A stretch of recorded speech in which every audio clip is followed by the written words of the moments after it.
रिश्ता खत्म कर देता है और साफ कह देता है कि अब वह उससे शादी नहीं करेगा। फराज का यह फैसला तजीन के लिए किसी बड़े सदमे से कम नहीं होता।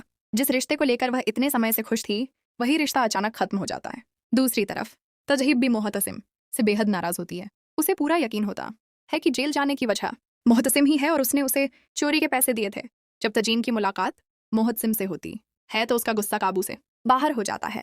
वह मोहतसिम को थप्पड़ मार देती है और चोरी का पूरा इल्जाम उसी पर लगा देती है। मोहतसिम उसे समझाने की कोशिश करता है कि उसने ऐसा कुछ नहीं किया, लेकिन तजीन उसकी एक बात सुनने के लिए तैयार नहीं होती। वह मोहतसिम को खूब खरी खोटी सुनाती है और वहां से चली जाती है। मोहतसिम इस बात को आसानी से स्वीकार नहीं करता।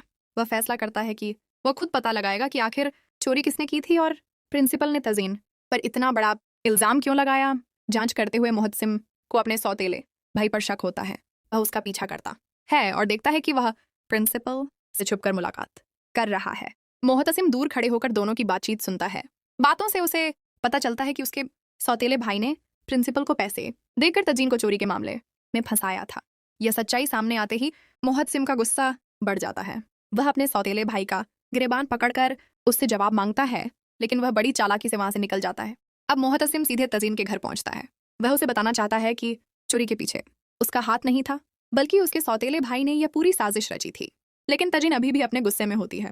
वह मोहतसिम की कोई बात नहीं सुनती और उसे अपने घर से बाहर जाने के लिए कह देती है। मोहतसिम निराश होकर वहां से चला जाता है।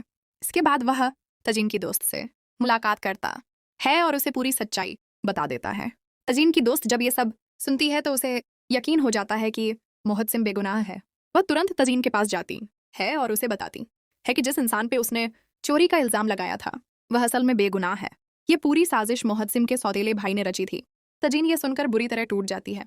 उसे एहसास होता है कि उसने गुस्से में मोहतसिम के साथ बहुत गलत किया है। वह उसी वक्त मोहतसिम से माफी मांगने के लिए जाने लगती है, लेकिन उसकी दोस्त उसे रोक देती है और कहती है कि पहले खुद को संभालो। इसी बीच तजीन के लिए एक और मुसीबत खड़ी हो जाती है। प्रिंसिपल उसे नौकरी से निकाल देता है। जेल जाने और नौकरी छूटने के बाद तजीन पूरी तरह परेशान हो जाती है। तजीन की हालत देखकर उसकी दोस्त एक बार फिर मोहतसिम के पास जाती है और उससे मदद मांगती है। वह कहती है कि तजीन की नौकरी चली गई है और वह बहुत मुश्किल दौर से गुजर रही है। अगर हो सके तो उसके लिए कहीं नौकरी का इंतजाम कर दो। मोहतसिम तजीन की मदद करने के लिए अपने वालिद के ऑफिस पहुंचता है। वह अपने पिता से तजीन के लिए नौकरी मांगता है। मोहतसिम के वालिद उसकी बात सुनने के बाद तैयार तो हो जाते हैं, लेकिन उसके सामने एक शर्त रख देते हैं। वह कहते हैं कि अगर मोहतसिम सच में तजीन को अपने ऑफिस में नौकरी दिलवाना चाहता है तो उसे भी उसी ऑफिस में काम करना होगा।